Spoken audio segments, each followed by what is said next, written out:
क्या आप जानते हैं डेंटिस्ट्री में कितनी स्पेशलिटीज़ हैं? Hello friends, I am doctor Geetika and welcome back to my channel dental hood. क्या हुआ, क्या आप सोच में पड़ गए? जी हाँ, डेंटिस्ट्री में भी स्पेशलिटीज़ होती हैं और आज का टॉपिक है डेंटल स्पेशलिटीज़। और ऐसी कितनी होती है? जैसा कि मैंने पूछा तो उसका आंसर है 9। हाँ, डेंटिस्ट्री में 9 स्पेशलिटीज़ यानी कि 9 स्पेशलिटीज़ होती है। अब आप सोच रहे होंगे 32 तो दांत है, इतने 9 स्पेशलिटीज़ की क्या ज़रूरत है? पर ज़रूरत है, क्योंकि डेंटिस्ट न सिर्फ दांतों से बल्कि दांत के आजू बाजू के स्ट्रक्चर्स, गम्स, जॉज, चीक्स, टंग यानी ज़बान और बाकी अन्य फेस के सभी स्ट्रक्चर्स से डील करते हैं। और डेंटल स्पेशलिटी जैसे कि एमबीबीएस के स्पेशलिस्ट को एमडी कहा जाता है, डेंटिस्ट को कहा जाता है कि डिग्री को कहा जाता है एमडीएस यानी कि मास्टर्स ऑफ डेंटल सर्जरी। तो अब अगर इनके नाम लिए जाए 9 स्पेशलिटीज़ के तो वो हैं oral medicine and radiology, 2 oral and maxillofacial surgery, 3 oral and maxillofacial prosthodontics, crown and bridge, 4 orthodontics and dentofacial orthopedics, 5 endodontics and conservative dentistry, 6 pedodontist या pediatric dentistry, 7 periodontics, 8 community and public health dentistry और 9 oral and maxillofacial pathology। तो ये तो हो गए नाम, और आपको हर स्पेशलिस्ट का क्या काम होता है ये भी जानना उतना ही ज़रूरी है ताकि आपकी ट्रीटमेंट में आपको हेल्प हो सके। तो चलिए एक एक करके हम डिटेल में जानते हैं। पहले है ओरल एंड मेडिसिन रेडियोलॉजी। तो इस स्पेशलिटी में आपके मुंह को या फेस को देखकर क्या प्रॉब्लम है उसे डायग्नोस किया जाता है। तो ये ना सिर्फ क्लिनिकल एग्जामिनेशन यानी देखकर किया जाता है, बल्कि इस स्पेशलिटी में रेडियोलॉजी यानी कि एक्सरेज का भी यूज़ किया जाता है। तो काफ़ी अलग अलग प्रकार के एक्सरेज यूज़ में आते हैं। इंट्राओरल एक्सरेज यानी कि मुंह में डाल के छोटे जो एक्सरे लिए जाते हैं वो होते हैं, या ओपीजी बोला जाता है, जिसमें सारे मुंह के दांत आ जाते हैं एक ही एक्सरे में। फेस के अलग अलग टाइप के एक्सरेज होते हैं, सीटी स्कैन, एमआरआई, ये सब फेस के एक्सरेज होते हैं, जिसकी मदद से एक ओरल रेडियोलॉजिस्ट आपकी प्रॉब्लम के डिजीज़ का पता करता है या जानकारी देता है। इसके बाद आता है ओरल एंड मैक्सिलोफेशियल सर्जरी। ये बाकी सर्जन्स की तरह ही सर्जन्स होते हैं। इनका काम होता है दांतों को निकालना, यानी कि बहुत सड़े हुए दांत हो या अक्कल दाढ़ हो तो या बहुत इन्फेक्टेड दांत हो, गांठ आ गई हो, सूजन आ गई हो जो आपके चीक्स में या आपके गले में फैल जाती है, तो ऐसे इसमें माइनर सर्जरी की ज़रूरत पड़ती है। तो ये सब तो oral and maxillofacial surgeons deal करते हैं सर्जरीज से जो कि फेस से रिलेटेड होती है, या तो ट्यूमर्स हो, कैंसर हो, या फिर कोई एक्सीडेंट केस हो जिसमें आपके फेस में फ्रैक्चर्स हुए हों, आपके जॉ का फ्रैक्चर हुआ हो, तो ये सब surgeries oral and maxillofacial surgeons करते हैं। अब आते हैं थर्ड वाले में, third speciality oral and maxillofacial prosthodontics, crown and bridge.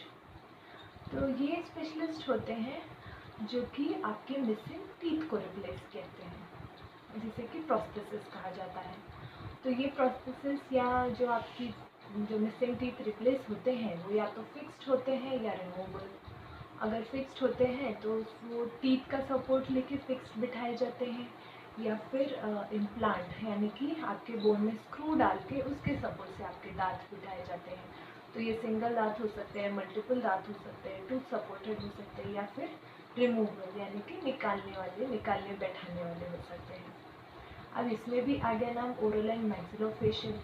तो इसका अर्थ ये है कि एक प्रोस्थोडोंटिस्ट जो फेस के मिसिंग स्ट्रक्चर्स हैं वो भी रिप्लेस कर सकते हैं, जैसे कि नाक, आई बॉल, ईयर, या फिर आपका एक पार्ट ऑफ द जॉ जो कि कैंसर की वजह से या किसी और वजह से कट करके निकाल दिया गया हो। तो ये सब जो भी मिसिंग पार्ट होता है फेस का या मुंह का, उसको रिप्लेस करने की जिम्मेदारी होती है प्रोस्थेडोंटिस्ट की।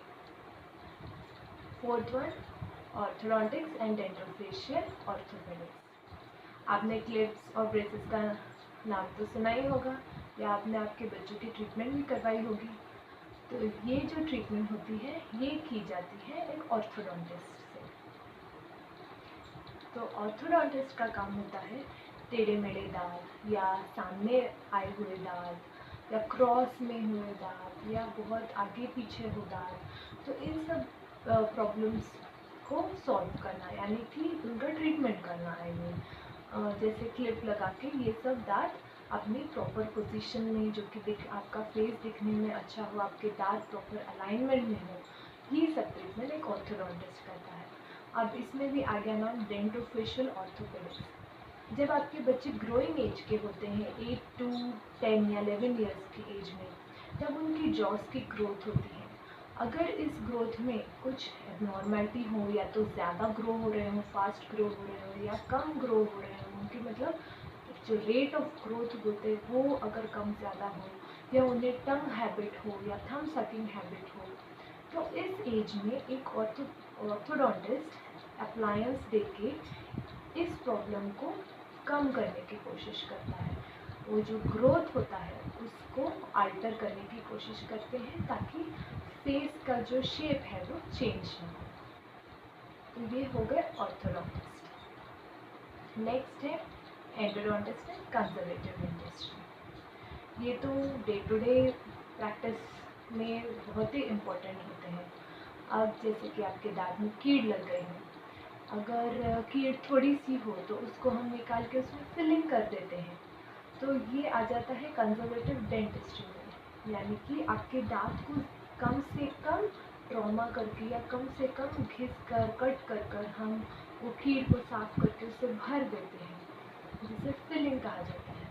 और अगर यही कीड़ आपके दांत का जो अंदर का सबसे इनर मोस्ट पार्ट होता है उसे पल्प कहा जाता है, जिसमें आपके दांत के सारे नर्व्स होते हैं, और वही नर्व्स आपके रूट में जाती हैं, और आपके दांत के आजू बाजू के स्ट्रक्चर से आपके दांत का कनेक्शन होता है इस नर्व से। तो अगर ये कीड़ आपके पल्प तक या पल्प से रूट तक पहुंचती है तो आपको ज़रूरत पड़ती है रूट कैनाल ट्रीटमेंट की, जिसे कि हमारी लैंग्वेज में एंडोडोंटिक थेरेपी कहा जाता है। तो एक एंडोडोंटिस्ट आपके दांत में लगी हुई कीड़ और उसके वजह से आपके दांत के आजू बाजू हुए प्रॉब्लम की ट्रीटमेंट करता है। नेक्स्ट मैंने कहा था पीडियाट्रिक डेंटिस्ट्री या पीडोडोंटिस्ट। जैसे कि आपके बच्चों को खांसी बुखार होता है तो आप एक पीडियाट्रिशियन के पास जाते हैं, वैसे ही अगर आपके बच्चों की कोई दांत की प्रॉब्लम हो तो उससे सॉल्व करने के लिए जो स्पेशलिस्ट होते हैं उन्हें कहा जाता है पीडोडोंटिस्ट। कभी कभी जो पैदा हुआ शिशु होता है उसके मुंह में भी आप दांत के कुछ टुकड़े देख सकते हैं, बहुत रेयर बात है पर काफ़ी होते भी हैं। तो ऐसे इसमें पीडोडोंटिस्ट को बुलाया जाता है जो कि ये छोटे छोटे दांत निकालते हैं। ऐसे ही 10 से 12 साल तक की उम्र तक के बच्चों की डेंटल ट्रीटमेंट एक पीडोडोंटिस्ट करता है, चाहे कीड़ लगी हो, दांत साफ करना हो, या जैसे मैंने ऑर्थोडोंटिस्ट में कहा कि हम सकिंग हैबिट हो, लिप बाइटिंग हैबिट हो, ऐसे अलग अलग मुंह की जो हैबिट्स होती है बच्चों की, अगर इन्हें ब्रेक करना हो तो अप्लायंस देके पीडोडोंटिस्ट उसकी ट्रीटमेंट करता है। नेक्स्ट है पेरियोडोंटिक्स। आपके दांत का मेन सपोर्ट, आपके दांत काफ़ी पक्के हैं, मजबूत हैं, उसका मेन रीज़न है उसका आजू बाजू का बोन और गम्स। जब तक आपकी गम्स और आपकी बोन हेल्दी है आपका दांत पक्का रहेगा। तो इसी गम्स और बोन्स की ट्रीटमेंट और उसके हेल्थ को डील करने के लिए जो स्पेशलिटी आती है वो है पेरियोडोंटिक्स। अब आप सोच रहे होंगे गम में भी डिजीजेस? जी हाँ, गम के भी डिजीजेस होते हैं और काफ़ी वेराइटीज़ होते हैं। गम के डिजीज़ेज़ या एक तो मेन तो आपके हाइजीन से रिलेटेड होते हैं। अगर आपके दांत साफ़ नहीं है उसके वजह से भी आपके गम सूज जाते हैं और यही और ज़्यादा फैलकर आपके हड्डी तक भी फैल जाते हैं। तो आपके हाइजीन रिलेटेड गम डिजीज़ेज़ होते हैं और आपके एज रिलेटेड डिजीज़ेज़ होते हैं गम के। आपकी हैबिट रिलेटेड, आप किस तरह का खाना खाते हैं, फाइब्रस है, हार्ड है, फंसता है क्या दांतों में खाना, और आपकी अदर हैबिट्स जैसे कि स्मोकिंग, टोबैको च्यूइंग, इसकी वजह से भी आपके गम्स और बोन्स पे इफ़ेक्ट पड़ता है। फिर आता है आपकी सिस्टमिक डिजीज़, यानी कि आपकी ओवरऑल बॉडी हेल्थ, जैसे कि डायबिटीज़ हो गया, विटामिन डेफिशिएंसी हो गया, इस और कई मेडिकेशंस हो गए जिसकी वजह से गम्स पर इफ़ेक्ट पड़ता है। तो इन सब चीज़ों की ट्रीटमेंट के लिए आती है स्पेशलिटी पेरियोडोंटिक्स। अब इसके बाद है, ये हो गए कितने 7 स्पेशलिटीज़। अब 8वीं स्पेशलिटी है community and public health dentistry. तो जो आपके ओरल या डेंटल डिजीज़ेस होते हैं, इनके लिए आपको जानकारी कैसे पहुंचाई जाए। तो जो मैं आपकी डिजीज़ेस के प्रोसेस, उनकी जानकारी, ये सब एक community and public health dentistry में आता है, जो इससे पब्लिक का अवेयरनेस बढ़ाया जाता है। कैंप्स, अवेयरनेस कैंप्स कंडक्ट किए जाते हैं, प्रोग्राम्स कंडक्ट किए जाते हैं, जिससे कि पब्लिक को पता चले कि क्या प्रॉब्लम है दांतों के, क्या क्या प्रॉब्लम है, क्या ट्रीटमेंट करनी चाहिए। ये सब एक कम्युनिटी डेंटिस्ट डील करते हैं। अब लास्ट और final 9th speciality oral and maxillofacial pathology. Last dental speciality है ओरल एंड मैक्सिलोफेशियल पैथोलॉजी। इस स्पेशलिटी में ओरल या डेंटल डिजीज़ेस के कारण, यानी कि कॉजेज़, प्रोसेस और कैसे ये प्रोग्रेस होते हैं, इन सब की जानकारी बताई जाती है। और इसके लिए लगते हैं अलग अलग प्रकार के माइक्रोस्कोपिक टेस्ट, हिस्टोपैथोलॉजिकल टेस्ट या बायोप्सी और बायोकेमिकल टेस्ट। तो आई होप अब आपको इतनी जानकारी मिलने के बाद आप और सीरियस हो जाएंगे आपके डेंटल प्रॉब्लम्स को लेकर। पर एक बात मैं ज़रूर कहना चाहूँगी, चाहे आप BDS के पास जाए या MDS के पास जाए, ट्रीटमेंट तो आपकी वही रहेगी। बस एक MDS की ज़रूरत तभी पड़ती है जब आपका केस थोड़ा कॉम्प्लेक्स हो या थोड़ी मतलब BDS के लेवल पे ट्रीटमेंट ना हो पाए, तब MDS कंसल्टेंट की ज़रूरत पड़ती है। तो चलिए, लाइक कीजिए, कमेंट कीजिए, सब्सक्राइब कीजिए, और आपके और कोई डाउट्स हो तो प्लीज़ कमेंट कीजिए, मैं अपने अगले वीडियोस में ज़रूर क्लियर करूँगी। Thank you.